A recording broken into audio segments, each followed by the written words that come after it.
Welcome to this live broadcast on a historic day in the state of Israel. The hostages, 20 remaining hostages held by Hamas, have been freed.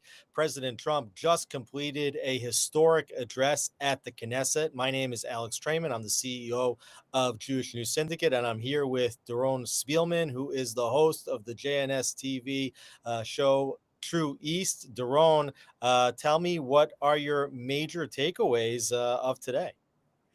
Well, first of all, President Trump was in the highest form one could possibly imagine. I mean, he felt so comfortable in this speech. It looked like he was in a house with his family on a very solemn day, a day that's on one hand enormous elation and enormous pain. President Trump has his own way of dealing with these complex emotions, which spent half the time, of course, having everyone in the room stand up, drawing attention to how everybody really put this plan together. And, President Trump vacillated, which is so fascinating because he's so tied into this over a period of time. On one hand, he referenced his relationship with Bibi and told President, Herzog, why is Bibi, just give the guy a pass already. Stop hunting him down for cigars and wine. And on the other hand, he related to the hostages, which, as we know, have been in the White House day after day after day. And I think what we can see from this, President Trump sees this as the biggest win of his career. And also, he thinks that it's time that Israel unify. And my biggest takeaway from this was that President Trump called on Bibi and the opposition leader and the president of the Knesset basically to come together to unify so that Israel will be strong. And I think what that really means, he understands that Israel is a regional leader. It's time that we stand up and grow into being a regional leader. And sometimes you need someone from the outside, the most powerful man on earth, to look at you and say, you know what, guys, get your act together. It's a miracle. And he said those words time and time again, given your size. You've got enemies that you battle, and now it's time to take this to the next level. And that's my biggest takeaway from Trump. What is a question for me, and I'm curious what you have to say, Alex, on this. According to Trump, the war is over, and I'm not sure exactly if every Israeli feels that this war is yet over. Well, I think that most Israelis are willing and ready for the war to be over, provided if, as President Trump stated emphatically in his speech, that Gaza needs to be demilitarized and Hamas will disarm. I mean, if those two things happen, considering that we got the hostages back, I think that most Israelis are going to be ready and even welcome an end to this war. And more importantly, I think that they're going to welcome what President Trump seems to be cooking with this summit, which is now going to be held in the coming hours in Sharm el-Sheikh, which is the signing of normalization agreements with the state of Israel, additional agreements, whether that's with the Saudis, whether it's with the president of Indonesia, who's supposedly scheduled to arrive in Israel tomorrow, and whether that's with Lebanon and Syria, countries that we thought would never be possible to have normalization with, and even perhaps Iran itself, with the president spoke in depth about the Iranian people actually wanting peace, and it all being made possible by the victory. I think what was very important was that the president said to Israel, look, you cannot fight the world. The world is very big. The world wanted this war to come to an end. I think many Israelis want this war to come to an end as well. And provided that the president makes good on his word that Hamas ultimately is demilitarized and no longer runs the Gaza Strip and no longer poses a threat to Israel, I think Israelis are going to celebrate this historic day, the last day of the holiday of Sukkot, just 2 years to the day on the Jewish calendar from when the war started, that this war will finally be concluded with a tremendous Israeli victory. So, Alex, I'm with you. And just yesterday, I was driving with my family, just as an aside, just so people understand how small this country is. And we drove past Shiloh. And as we drove past, I had to make a turnaround. I drove in, and this is in the heart of Judea and Samaria. It's the place that Hannah prayed for the prophet Samuel. And as we drove in, just to make a turnaround, my kids started screaming in the back of the car, cheering. And I said, what are you cheering about? And they said, it's Avi Yonatan's city. This is where Noah Argamani's boyfriend was living. And at the entrance to the city, you could see the welcome home signs. The entire thing was lit up. And I think, that's the symbol of the war, right? I mean, we saw Noah Argamani being taken into Gaza on that motorcycle with Avi Yonatan or walking very stoically, very strong behind her. And as Avi Yonatan's mother, Dita, said that, he could have actually gotten away, but he decided to stick it out with Noah Argamani. And now he's home and he's coming home with her. And we see these incredible signs of homecoming. But my question to you is, I do want to push back a little bit on this, since I do live in Judea and Samaria, and Shiloh's just around the corner. A lot of these Hamas terrorists are being released in my backyard, so to speak. And how do we think that Trump's, he's a magnanimous figure and he's bringing people to the table? Can that personality change the ideology of an organization like Hamas? Or how are we going to move that into a place where these guys are going to stop wanting to destroy the state of Israel? Is it realistic in your mind? Well, I think at this point that the carrots that are being waved in Gaza are so enormous that any terror organization like Hamas is risking billions upon billions of dollars in capital flowing into Gaza if they don't allow rebuilding to take place, and they can sabotage that rebuilding with acts of terror. Meanwhile, Hamas does not pose at this point any threat to the home front of the state of Israel, right? It has to be understood. The IDF still is maintaining a significant portion of the Gaza Strip today, approximately 50%. But even if they pull back further with additional stages of withdrawal, provided that Hamas does meet different milestones of demilitarization, Israel is still maintaining a very large buffer zone in the Gaza Strip and is not going to let its guard down to allow Hamas to cross that border and to attack Israel again. So I think that Hamas really has been both defeated militarily and deterred at this point, both with the presence of the IDF in the buffer zone, but also by the tremendous carrots that are coming in. So I think that there's every reason to assume that Hamas will stand down for the time being. Does that mean that Hamas as an ideology disappears? Does that mean that Hamas will not try to take as much of the wealth that pours into Gaza for itself and try to reorganize to attack Israel at some point in the future, whether that's in a year from now, 2 years from now, or 5 or 10 years from now? There's no guarantees there. And I think that we can assume that Hamas is still terrorists. They still have an ideology, and it's going to take at least a generation to re-educate people not to have that ideology. But I think for the time being, Israelis can look forward to what the president talks about and what the prime minister talks about, of an era of peace and prosperity for the state of Israel. Well, tomorrow, as you and I both know, and as you mentioned, the president of Indonesia is heading to Israel. Now, that really is a first. I've spoken about it on my podcast. There were rumors that one of the first new Abraham Accord entries was going to be Indonesia. And I don't know a lot about Indonesia. I just know it's the largest Muslim country in the world. What do you think? I mean, does this have something to do with why Prime Minister Netanyahu is not flying out to Egypt today, given that he had, an invitation? And where do you see this going?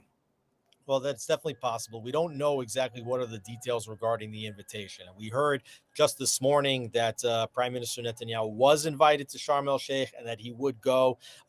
Many of us suspecting perhaps that was the plan all along, that it wouldn't be said that he was invited from the beginning, just that all these other nations would agree to come. And then only at the last moment would it be announced that, in fact, Netanyahu is going. But of course, we are on the eve of a major festival holiday, Simchat Torah, in which work is not done, in which travel typically is not made.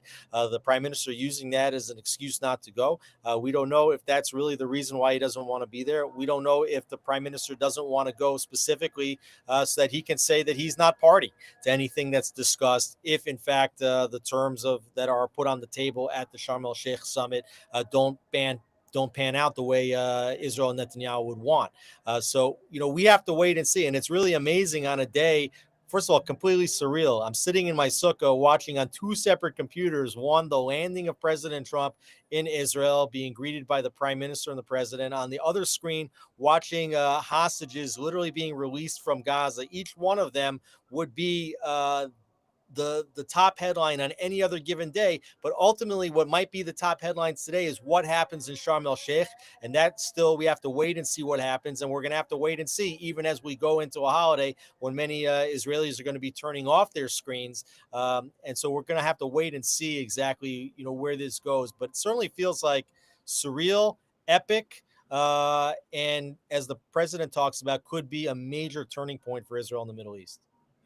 He talked about the golden age. He said that he believes that this is the symbol of the beginning of the golden age for Israel and the beginning of the golden age for the United States. And again, it's interesting to see President Trump on a day like this. You said you're sitting in your sukkah, and I've already said goodbye to my sukkah. I'm back in my office, but the sukkah is the time that we talk about the nations of the world coming to celebrate. And the Speaker of the House, Ohana, he called Trump, and this has been the word, Cyrus the Great. And for our viewers who maybe don't understand who Cyrus is, Cyrus was the head of Persia 2,500 years ago that said to the Jews that had been conquered by Babylon, the temple had been destroyed, they were in Persia, go home and build the temple.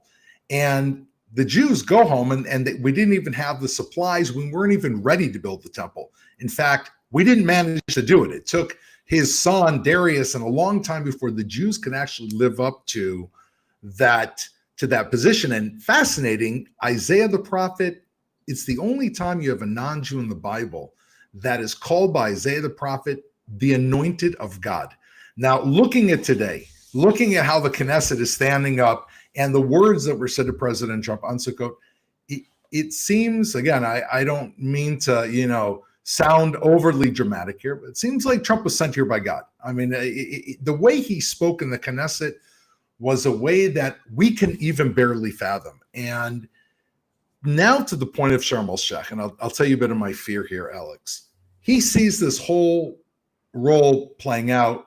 We're looking at a golden Middle East, but do we have the right leadership? And it's not only Prime Minister Netanyahu, it's the people that are going to be dealing with these Abraham Accords. Do we have the right people that understand? I'm going to say something the divine mission of the Jewish people right now to stand strong and say, what are you talking about, Judea and Samaria, that we can't exert sovereignty over Judea and Samaria? What are you talking about, a Palestinian state in Jerusalem? We are truly the Abrahamic people. Do we have people, Alex, who know right now that they are the children of Abraham, and that's how we need to come to the table? Well, I think, first of all, President Trump, he talked about God over and over again in his speech. He opened it talking about the God of Abraham, the God of Isaac, the God of Jacob. And when you Abraham, the God of Abraham. When you say God of Jacob, also you mean the God of Israel. Jacob's name was changed in the Bible to Israel by God, and it doesn't mean just the God of the Abrahamic faiths. It specifically means the God of Israel. He invoked the God of Israel from the Knesset on the holiday. This is a holiday when nations leaders would come to the state of Israel to partake in the blessings of that holiday. So there's something very biblical almost about what took place. And I think that, right now is not the day to focus on whether Israel's going to exert its sovereignty over Judea and Samaria. We really have to see, what the process is. And if you look at what the Abraham Accords really represented, and when they were signed in 2020, we were talking about making peace from the outside in, because the Palestinians had always exerted a veto over peace in Israel, and having these agreements signed with Bahrain, with the United Arab Emirates, with Morocco, with Sudan. What this did was say, no, the Palestinians don't anymore control the destiny of Israel and the wider destiny of the Middle East. And I think that what people have also seen in this war is, number one, is that Hamas was handed a tremendous defeat.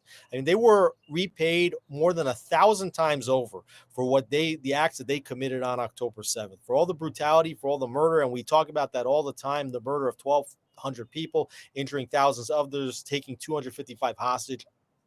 Gaza is a demolition field right now. Israel has destroyed more than 50%, some saying 60 or 70% of the Gaza Strip, completely destroyed. Yes, there are Hamas terrorists that still run around with assault rifles, but they don't pose a threat to the home front of Israel anymore. And all of Iran's terror axis, including Hezbollah, including Syria, including the Houthis, have all been tremendously degraded and deterred. And Iran no longer poses a nuclear threat. And I think that what the prime minister said is that those that attack us, what their attack was catastrophic for them. And the president of the United States stating also that those that attacked Israel have failed, that anti-Semitism and jihad has failed, it has brought nothing. And so I think that if we can turn the page here, if we can get to an era of first quiet, first things first, that's what we want. We want quiet. We got the hostages back. Hamas no longer has a card with which to terrorize Israel. Okay. And now if we can get to a period of quiet, if we can get to a period where we actually have normalization agreements with the Saudis, the president even said we can have a deal with Iran. He said they want a deal too, and we'll see if that happens. I mean, there's a lot of hope today. Hope doesn't always get realized, but I think that one thing is very clear is that the Israel that comes out of this war with a victory is an Israel that is much stronger than the Israel that went into this war for so many reasons. And we could spend an hour just talking about all the reasons why Israel is stronger today. But a stronger Israel, there's going to be new leaders that come up. There will be a political revolution in this country in the coming years. I don't think it will be in this next election. I think Prime Minister Netanyahu is hoping that he might get another term in office.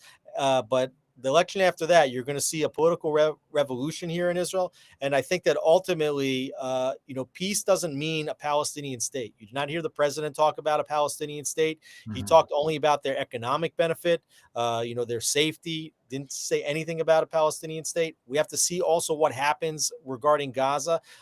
It has been reported that the president has had talks with President Erdogan of Turkey and al-Shara of Syria and others about taking in large numbers of Gazan citizens that are refugees that no longer have homes into their countries. So we have to see how the steps develop. I think that the sovereignty question in Judea and Samaria, many Israelis would have hoped it would be at the top of the list. I think now it's a little bit further down the list. Ultimately, who knows whether we'll get there. Prime Minister Netanyahu said something that was so true. He said, hope is our national anthem. And we know Hatikva is hope. After 2 years, you and I both experienced, along with so many Israelis and all the viewers, and I was right there on the front lines when many of these hostages, just after they'd been taken and saw the remains. Today really is a day of hope. And I think that on one hand, this is a real test for the state of Israel. How can, as Jews in general, we're always afraid to be overly hopeful because there's been so many devastations in the past, but yet we live in miracles. I think today, what we're really looking at is hope with the acknowledgement of exactly what you just said, Alex, which is hope based on strength. The president of the United States is here, but I want to say very clearly, and he acknowledged this, and I hope Israelis understand this very, very clearly. We would not have reached this day if it wasn't for Israel, if it was not for Prime Minister Netanyahu, if it was not for all those people who stood up and answered the call, more than 300,000 people, men and women who've served in Miluim. You and I are surrounded by people, unfortunately, who've lost children in this war. The most painful thing, and it's very important, even Gadi Eisenkot, who was, Israel's, the commander-in-chief of our army. He lost his own son. He was on the war panel, and his wife, Hannah, said just today, she said, be happy. Just be a little bit less happy because not everyone's getting their children home. And it's the idea of hope with strength. It's not hope that's going to bring us back to the reality, the horrible situation of October 6th, where we can be deluded. It's hope with the realization that the strength of Israel and the Jewish people is why President Trump is here today.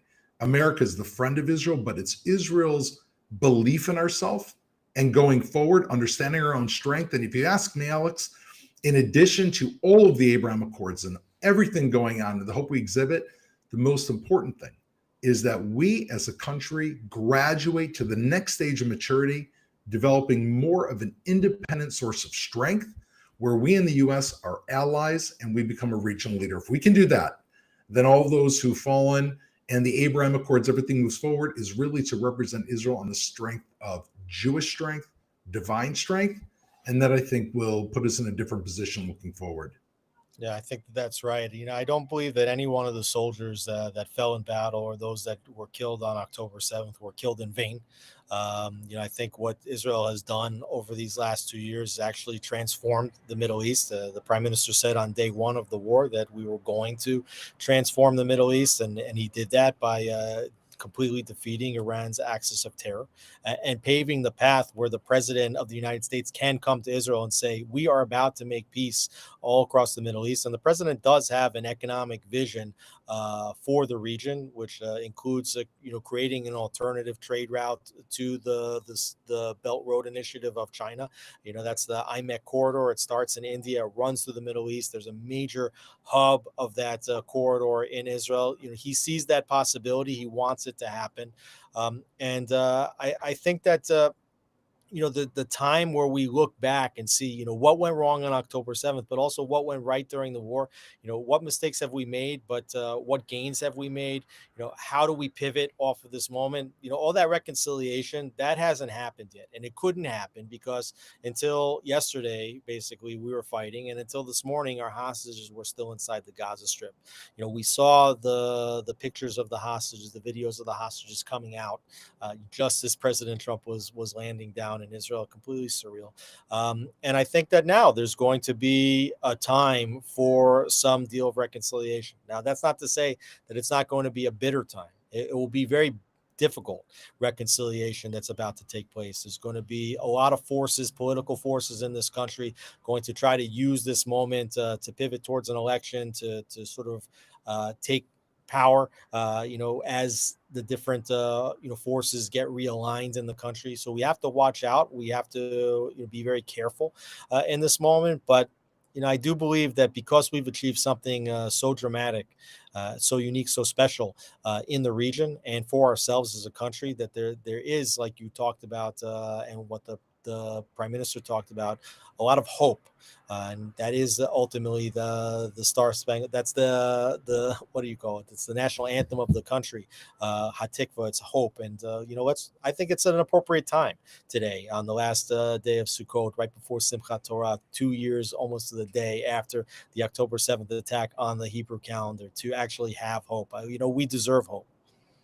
That's true. And Alex, I want to take this opportunity to tell you, first of all, I think for all of the viewers and listeners, you need to learn Arabic, because if the prime minister is going to be traveling to countries for the Abraham Accords, you're going to be on that plane. You've accompanied the prime minister around the world over the last few years. And I think in all seriousness, Alex, that the JNS, and one of the good things that came out of these last 2 years is actually what you've done with JNS, and providing really this minute by minute visual and audible truth that's represented in the news in Israel. And if there's going to be forces, they're going to be trying to use this to their advantage. The eyes of people around the world now can look at JNS, can look at these various podcasts, and can actually see the truth from inside of Israel, not what the traditional media and major left-wing forces want them to see, but the actual truth on the ground. And I want to say to you, Alex, this is one of the positive things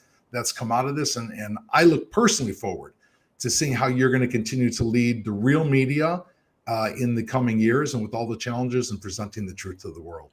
Well, Doron, perhaps like the prime minister didn't expect the president to call for a pardon from the Knesset floor, I didn't expect you to make the pitch for JNS, on this podcast. But I do think that one of the things that's happening, and the president talked about this, is that he said that Israel has never been more respected than it is today. And I think that you are seeing how nations of the world are turning toward Israel. Every nation in the world was consumed with what Israel was doing during this war, and considering how the president talked about Israel just being a tiny little speck, not only on the map of the world, but even on the map only of the Middle East, just a tiny speck. And the entire world cares so much about what's going on over here that ultimately you do need to have very reliable sources of information. And we know that a lot of the Israeli news, a lot of the Jewish media, haven't done a really good job because they don't see outside of the Israeli political bubble with which they are participants. And obviously, much of the mainstream media, led by Al Jazeera, but certainly we know the other players, the New York Times and the AP and Reuters and the BBC and others, they have been completely biased against the state of Israel. And I do think that there's a lot of good people out there in the world that can very clearly recognize that sometimes, we've always said that, the situation in Israel and the Middle East, it's not black and white, it's gray.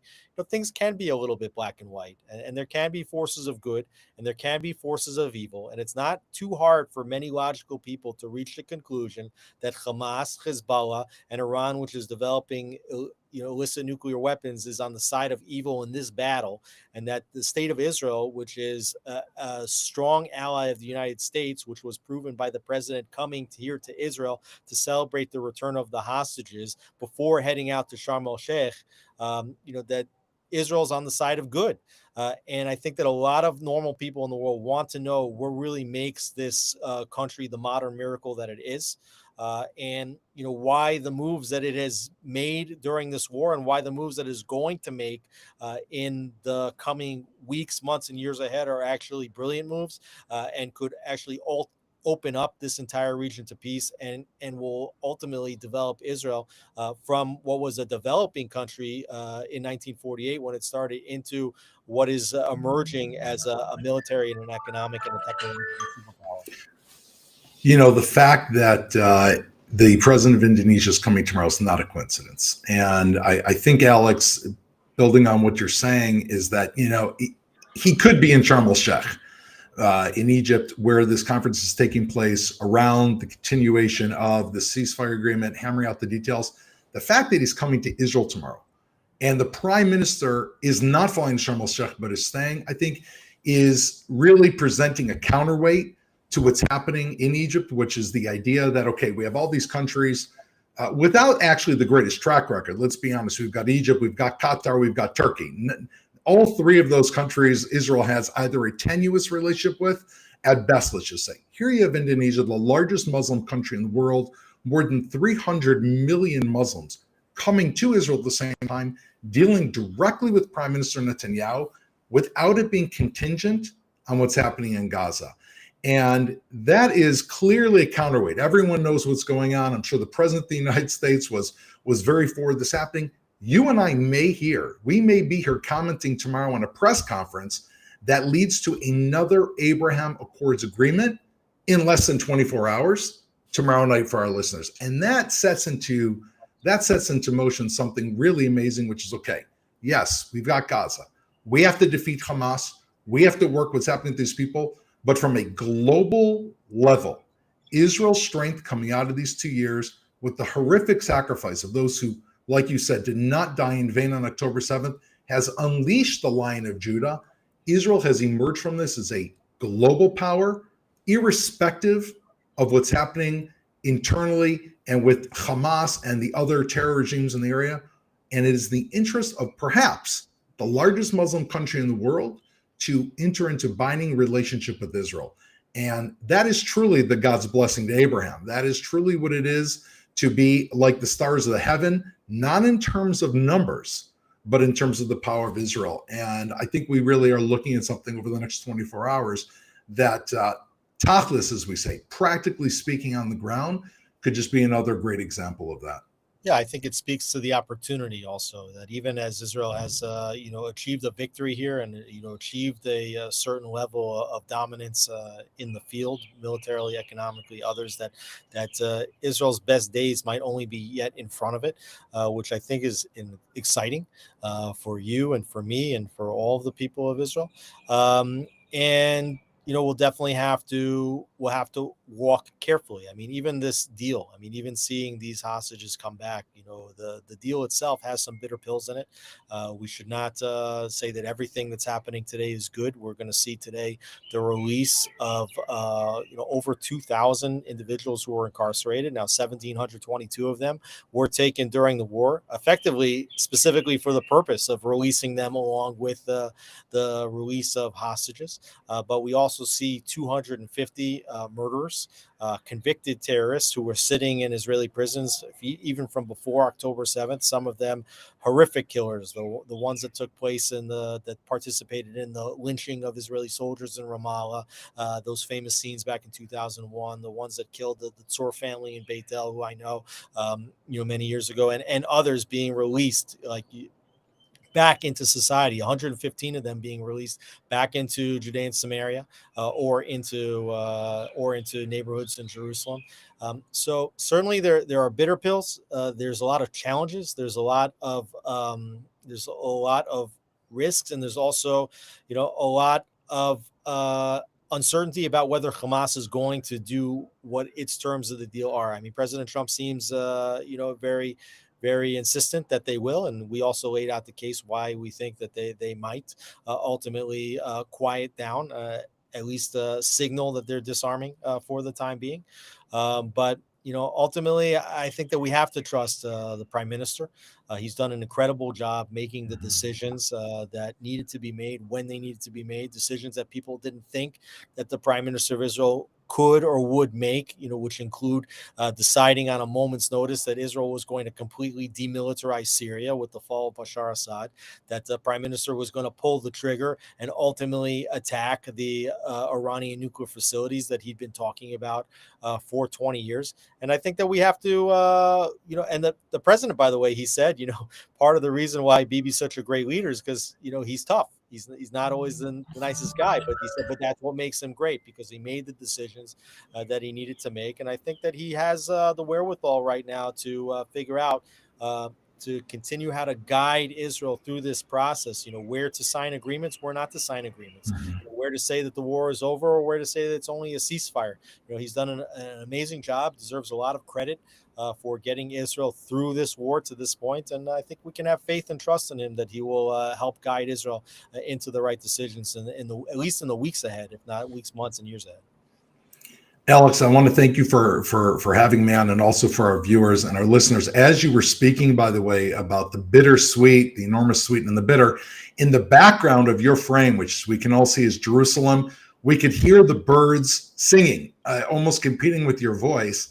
And that's a sign of peace. So when we look at hope, the birds of Jerusalem right behind you that are singing in the frame are saying, look at the hopeful message. And absolutely. Thank you for having me on. And let's meet up again and see what happens over the next 24 hours. Well, Doron, Spielman, thank you so much for being with us on this special broadcast, specifically designed to bring you up-to-the-minute analysis, news about what is taking place here in the state of Israel. The entire world is watching today what's happening in Israel and the Middle East. It's a privilege to be able to bring that to you at the Jewish News Syndicate. My name is Alex Traiman. I'm the CEO of Jewish News Syndicate. If you like what we're doing, we are a reader and a viewer supported nonprofit news organization. So go to our website, jns.org, sign up for a newsletter, make a donation, read our news, spread it far and wide so that the truth gets out there.